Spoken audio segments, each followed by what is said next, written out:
In the video that we are going to show you today, ladies and gentlemen, you are not going to believe what we are going to talk about. We have some incredibly great news regarding Japan XRP, some news regarding China XRP, and some significant Ripple partnerships, all of which have left me completely flabbergasted when I learned out about them. As a result, it was only natural for me to share it with you. Listen, there is a lot going on right now in the ecosystem of XRP, which is not receiving nearly enough coverage, and a lot of it is happening behind the scenes. Many of these discussions are taking place. In this particular instance, we are discussing the modifications that have been made to the Ripple documents, and we are going to conduct an in-depth investigation. The stablecoin known as RLUSD is going to be the topic of discussion. I am revealing everything that is happening in today's video since there is a lot going on, so make sure you hit the like button, because what I am sharing is really important. First things first, let's get down to business. Let us discuss the RLUSD stable currency, which is of course the RLUSD stablecoin. Been contributing to the current price action of a great deal of XRP because, let's face it, if we can have a stable coin, then we should have it. This presents a challenge to competitors such as USDT and USDC. As a result of it, I believe that we are all aware that XRP is going to experience a significant increase in volume. In point of fact, the XRP could attain trillions of dollars in volume over the course of the long run if all the trading pairs were combined. And what exactly is it that makes RLUSDC USD? An apology for a game changer.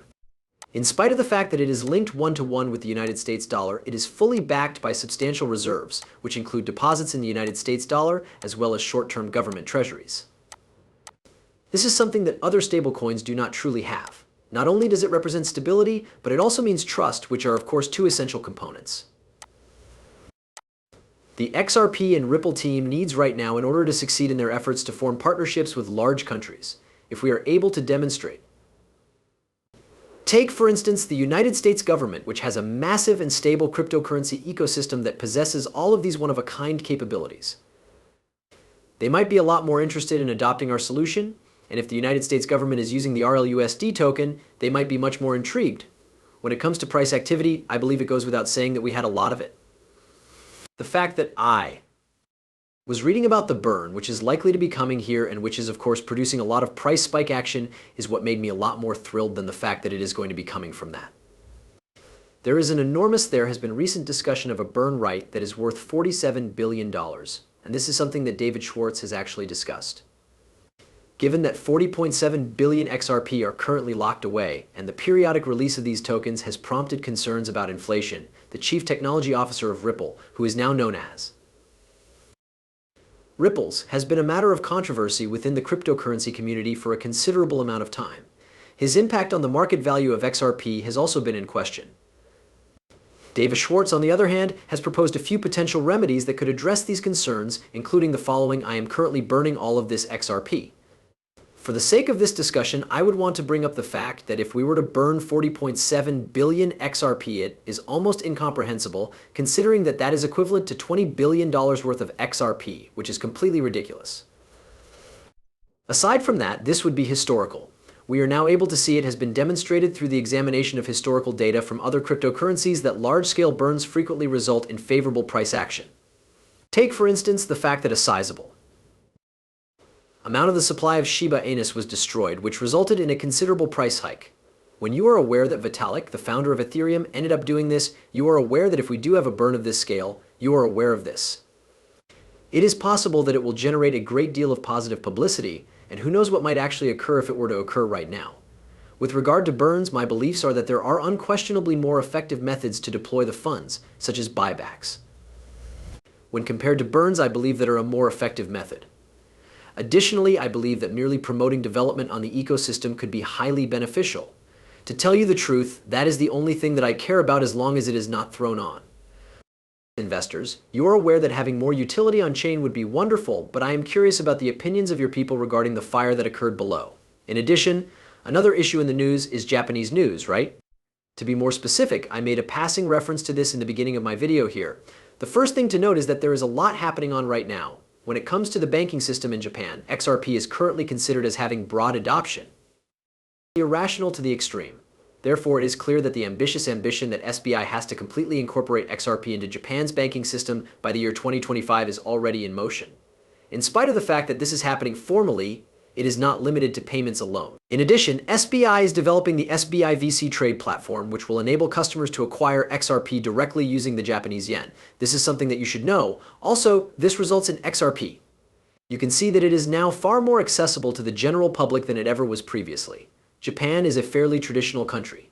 They are, at the very least, a bit of an old-fashioned approach to handling their finances, and the majority of people simply use automated teller machines.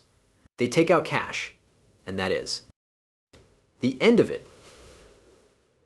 As far as I can tell, they simply go about their daily lives paying cash for everything, and that is how they live their lives.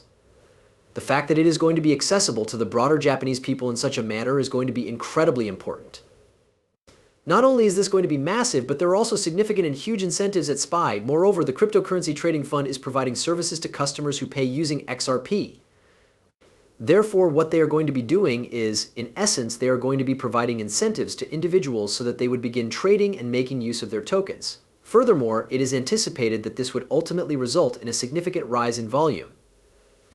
The fact of the matter is that these tokens have already experienced a significant growth of 502% since they were listed in February of 2024.